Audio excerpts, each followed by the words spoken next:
Boys and girls, Dr. D here. Today, I think I have a treat for you. We are going to listen to a live performance of a piece by William Grant Still. I want to talk about William Grant Still first before you hear the piece. William Grant Still was born in 1895 and died in 1978. He was born in Mississippi and died in Los Angeles. William Grant Still was a very prolific composer. Prolific means that he wrote a lot of music. Over 200 works, 5 symphonies, 4 ballets, 8 operas, 30 plus choral works, chamber music, art songs, and solo music. He is the first African American to conduct a major symphony orchestra. He's also the first African American to have a symphony performed by a leading orchestra. That was the Afro-American Symphony. Also the first African American to have an opera performed by a major company and to have his opera performed on national television.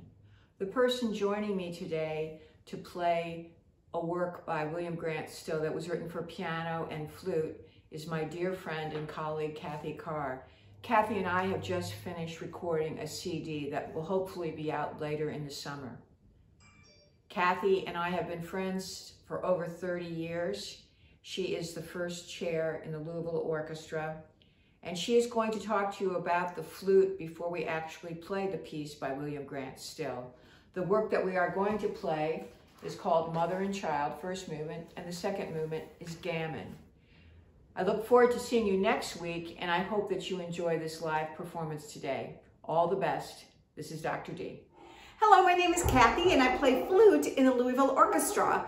The flute is a member of the woodwind family. The woodwind family is made up of clarinets and bassoons, oboes, flutes, saxophones, and the woodwinds are usually made of wood and use your wind or your air to produce the sound. We have to get the air to vibrate to create a sound.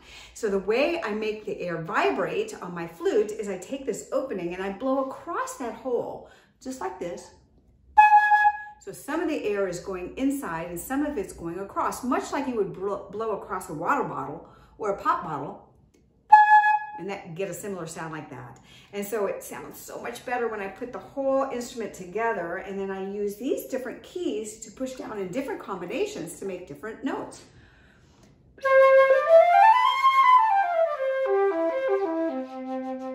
Now the flute, as you can see, is made out of metal. It's not made out of wood, even though we're a woodwind instrument.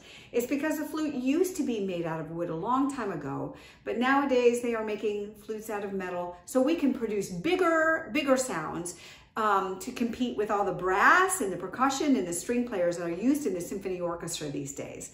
So I love to play the flute, and I hope you enjoy it today too. Thank you.